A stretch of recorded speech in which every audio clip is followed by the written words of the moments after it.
আসসালামু আলাইকুম রহমতুল্লাহি আবরাকাতু।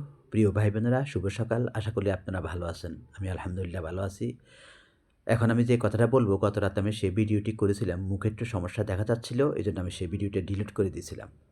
প্রিয় ভাইরা, বাংলাদেশের দেশ স্বাধীনের পর থেকে ধর্মীয় চেতনা আমাদের বুকে জাগিয়ে তুলেছিল কে জানেন?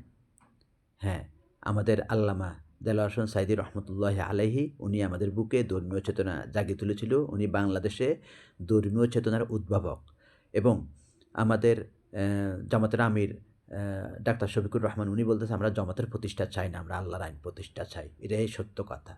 কিন্তু হ্যাঁ, যুগ, যুগ ধরে আমাদের দেশে অনেক পীর, মাশায়েখ এসেছিল। তারা ইসলামের উন্নয়নের কাজ করেছে, ভালো করেছে।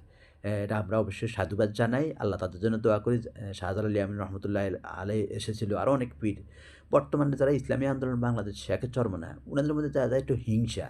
আসলে চরমোনাই ভাইদেরকে বলতেছি, আপনারা অহংকার করবেন না দয়া করে। অহংকার পতনের মূল, অহংকার আল্লাহর চাদর। যারা অহংকার করে তারা আল্লাহর চাদর নিয়ে টানাটানি করে। আপনারা কেন এত হিংসা হিন্নারি করতেছেন? আমার মাথায় ধরে না।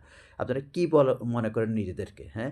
আপনারা যদি সত্যিকার পীরও হন, তাহলে আপনারা কেন হিংসা করেন? কোনো পীর সাহেব তো হিংসা করতে পারে না। আর আপনাদের যে আব্বা মাওলানা ফজলুল করিম উনি তো কখনো হিংসা করেন নাই। আর জমাতের ভাইদেরকে বলব, আপনারা কেন এদেরকে দলে নিয়েছেন? ওদের অনেক নেতাকর্মীদেরকে আমি কাছ থেকে দেখেছি যে ওদের মনে খুবই হিংসা।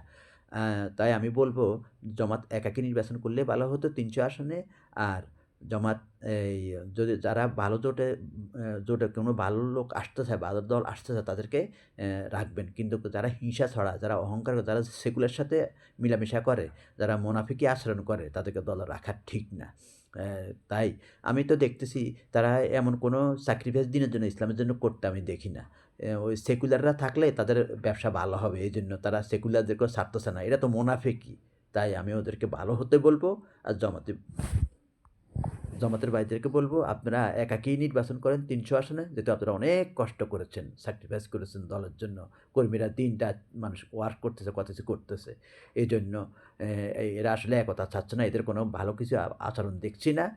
ভালো থাকবেন। আসসালামু আলাইকুম রহমতুল্লাহ।